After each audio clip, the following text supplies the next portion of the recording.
दिव्य प्रेम सेवा मिशन के शुरुआती दिनों में बहुत ही कठिन परिस्थितियों से गुजर करके आशीष भैया ने काम शुरू किया और हम सभी लोग जानते हैं बहुत अधिक परिचय देने की आवश्यकता नहीं है, उन बातों को हम दोहराना नहीं चाहते हैं। अनाथ बच्चे, निराश्रित बच्चे किस तरह से देश के सभ्य और जिम्मेदार नागरिक बने, उनमें राष्ट्रभक्ति की भावना आए, इस ओर सदैव प्रयास रहा है। और उस क्रम में अनेक चिकित्सालय, छात्रावास, यहाँ तक कि अब एक कॉलेज की भी बहुत स्थापना हो चुकी है। निवेदन ये करना चाहता हूं कि कभी भी दिव्य प्रेम सेवा मिशन का लक्ष्य धनार्जन नहीं रहा है। एक सज्जन है जिन्होंने चर्चा करी कि साहब एनजीओ कर दिया जाए, एनजीओ से पैसा आएगा, तो आशीष भैया ने उसी समय उत्तर दिया था कि हम पवित्र धन से अपने बच्चों का जो छात्रावास में है उनका लालन पालन करना चाहते हैं। और आमतौर पर देखा जाता है कि एनजीओ की जो छवि है वो बहुत अच्छी नहीं है।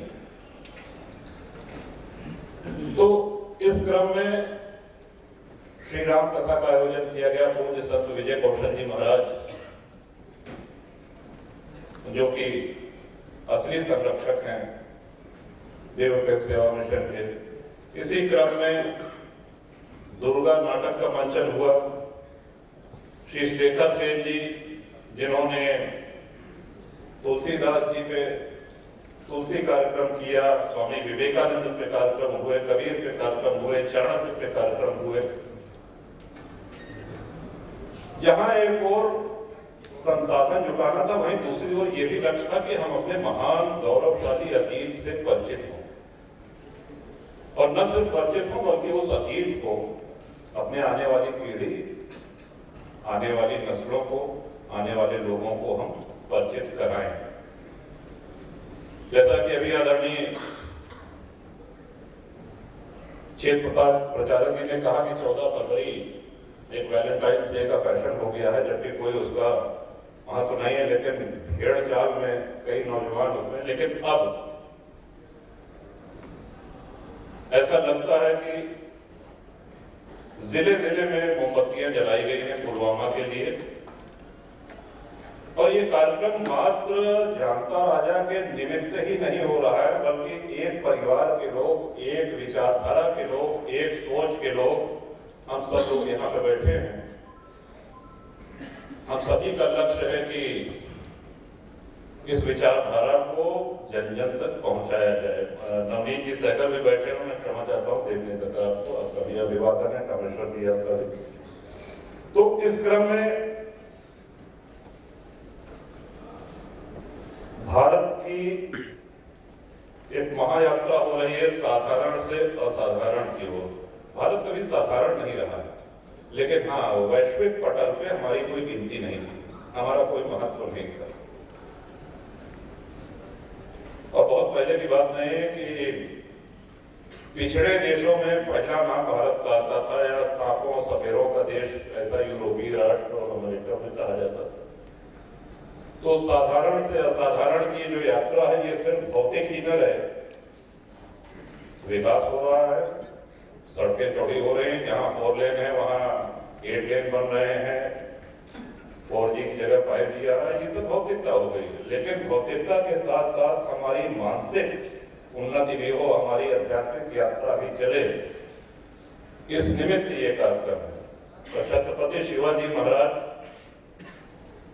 क्योंकि परिवार में बात हो रही है, इसलिए मैं कहना चाहता हूं कि बाल्यकाल से ही जब से होश संभाला है, एक अनुभूति होती है, चाहे वो जब पूजा पे बैठे या कहीं बैठे, कि पूर्व जन्म में, किसी एक जन्म में महाराज के एक छोटे से सिपाही हम भी रहे होंगे। और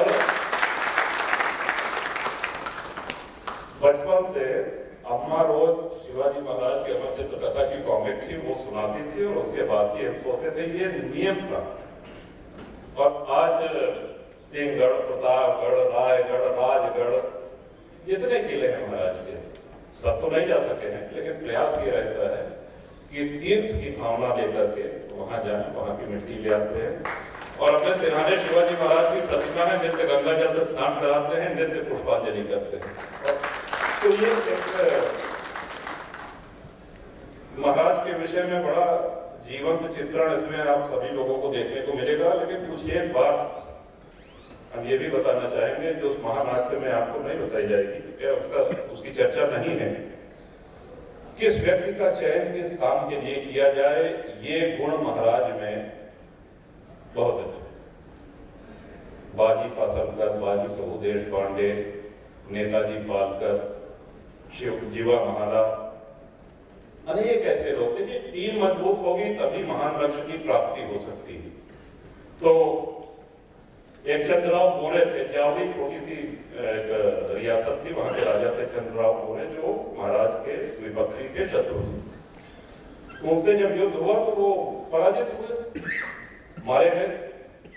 पूरी सेना उनकी चंद्रराव मोरे की मार दी गई, लेकिन एक सैनिक उसमें वो बराबर लड़ता रहा। तो महाराज ने कहा कि ये आदमी मुझको जीवित चाहिए, इसको मारना नहीं। और खड़े होकर पूरे युद्ध कौशल देखते रहे उनका। अंत में उनको जाल फेंक करके पकड़ा गया। और उस महान व्यक्ति का नाम है बाजी प्रभु देशपांडे। फिर उनको पकड़ के जब महाराज के सामने लाया गया तो पूरी रात महाराज ने कहा कि तुम कहां ये छोटी मोटी रियासतों के और आपसी झगड़े में पड़े हुए, हमको स्वतंत्र हिंदवी राष्ट्र की स्थापना करनी है। उस महान लक्ष्य के लिए अपनी ऊर्जा, अपने प्रयोग करना है। और फिर यही बाजी प्रभु देशपांडे जब पुरंदर पे घेरा पड़ा और महाराज को निकलना पड़ा वहां से, और फौज पीछे थी, दुश्मन की संख्या बहुत ज्यादा थी। पावनखिंड एक स्थान पड़ता है, घाटी है, विशालगढ़ महाराज को पहुंचना था। तो बाजी प्रभु देशपांडे ने कहा कि महाराज आप जाइए, मेरे जीते जी शत्रु इस घाटी को पार नहीं कर सकता है, और जब तक आप विशालगढ़ पहुंच नहीं जाएंगे तब तक हम प्राण नहीं छोड़ेंगे। बस एक काम करिएगा कि वहां जाकर के तोप चलवा दीजिएगा, तो हमको जानकारी हो जाएगी कि हमारे स्वामी सुरक्षित विशालगढ़ पहुंच गए। इस तरह के लोग, इस तरह के समर्पित लोग एक बड़े महान लक्ष्य के लिए लड़े। समय समय पे बहुत से बहादुर राजा हुए हैं भारत में, सबने लड़ाइयां लड़ी हैं, वीरता के कई उदाहरण हैं। लेकिन जिस पावन पवित्र लक्ष्य को लेकर के शिवाजी महाराज कोई राजवंश के नहीं थे, रियासत उनको विरासत में नहीं मिली थी, किसी राजा के पुत्र नहीं थे, और वो राजा बनना भी नहीं चाहते थे। इदम राष्ट्राय स्वाहा इदम न मम। समर्थ गुरु रामदास जी ने आदेश दिया, जनता ने आग्रह किया, तब बड़ी मजबूरी में उन्होंने अपना राज तिलक कराया, और तब सिंहासनेश्वर और छत्रपति कहलाए। क्योंकि लोगों का ये मानना था कि भारत में मुगल साम्राज्य है, और जब तक आप राजा नहीं होंगे तब तक राजा तो वही माना जाएगा। अब उस समय के भारत के भूगोल की भी हम एक संक्षिप्त दर्शन कर लें। एक तरफ मुगल, बीजापुर की आदिलशाही, हैदराबाद की निजामशाही, बीदर और बरार, ये दो अन्य जो है आक्रांताओं के रियासत, इनसे सबसे घिरे हुए। और किन परिस्थितियों में उन्होंने सेना खड़ी करी, और 16 वर्ष की आयु में पहला किला महाराज ने जीता। और यही नहीं, कई ऐसी चीजें उन्होंने करी जिनको आज के आदर्श लोकतंत्र में, आदर्श राष्ट्र में उनको कोई भी अच्छा शासक होगा तो उसको करना चाहिए। आज हम लोग सुनते हैं कि एमएसपी, मिनिमम सपोर्ट प्राइस, जो किसानों को देती है सरकार, उस समय उन्होंने पूरे भूलेख सुधरवाए। उन्होंने कहा कि लगान जमीन की के क्षेत्रफल के हिसाब से नहीं, जमीन की स्थिति कैसी है, उसकी उपज कितनी है, उस हिसाब से इसे लगा दिया जाए। और प्राकृतिक आपदा आने पर लगान की पूरी माफी थी। और इतना ही नहीं, किसान अगर अपनी फसल को नहीं बेच सकता था तो महाराज की तरफ से रियासत उसको राज्य खरीदता था निर्धारित मूल्य पे। पहले शासक ऐसे हुए जैसा कि इसमें भी बताया गया है। प्रथम नौसेना की स्थापना की गई। मस्कट से, ओमान से, मिडिल ईस्ट से लोग आते थे, यहाँ पर मारकाट करते थे, यहाँ से लूट करके माले गनीमत के तौर पर बहुत कुछ ले जाया करते थे। उसमें महिलाएं भी होती थी, लड़कियां होती थी। ऐसे ही लड़कियों से, महिलाओं से भरे एक जहाज को अपनी नौसेना भेज करके मस्कट से उन बच्चियों को सुरक्षित वापस मंगवाया। ये बहुत बड़ा काम था उस समय। महाराज के शासन में गौवध पर पूरी तरह से प्रतिबंध था। अब आप कहेंगे कि कोई भी हिंदू राजा होगा गौवध नहीं कराएगा, ये बिल्कुल सही बात है। लेकिन उस समय की जो परिस्थितियां थी, चारों तरफ से मुस्लिम राज्यों से घिरा हुआ महाराज का छोटा सा राज्य, बाद में बहुत बड़ा हुआ, गौवध पे मृत्युदंड था।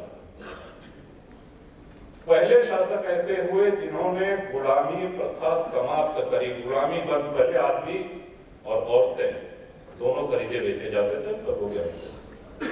तो पहले ऐसे शासक हुए जिन्होंने गुलामी प्रथा को बंद किया।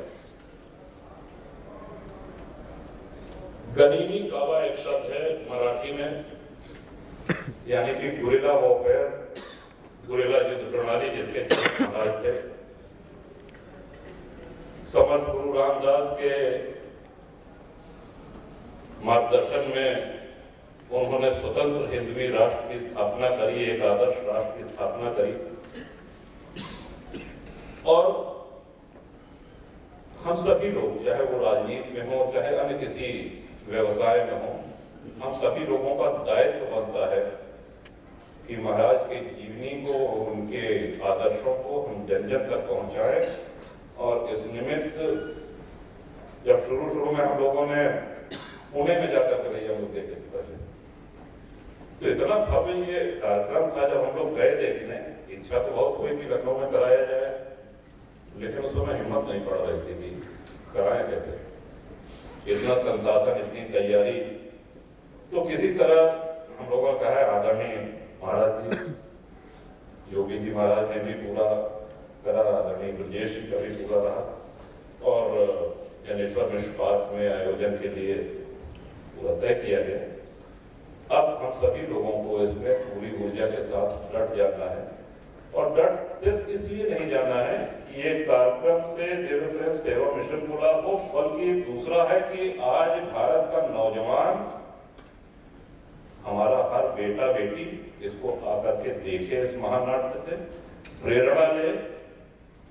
और जैसा कि मैंने कहा कि भारत की असाधारण की ओर जो यात्रा है वो आरंभ हो रही है, तो उस यात्रा में हम सभी लोग सहभागी बने। इन्हीं शब्दों के साथ दिव्य प्रेम सेवा मिशन परिवार के सभी कर्मयोगी साथी, आप सभी का अभिवादन है। और आज एक और प्रथम बार, आज पहली बार सभाध्यक्ष बनने का अवसर जो संजय जी ने दिया, उसके लिए भी मैं इनको धन्यवाद देना चाहता हूँ। 30 वर्ष की राजनीति में, विधानसभा में आज पहली बार ये सौभाग्य मिला, इसके लिए भी आपको हृदय से आभार, बहुत बहुत धन्यवाद।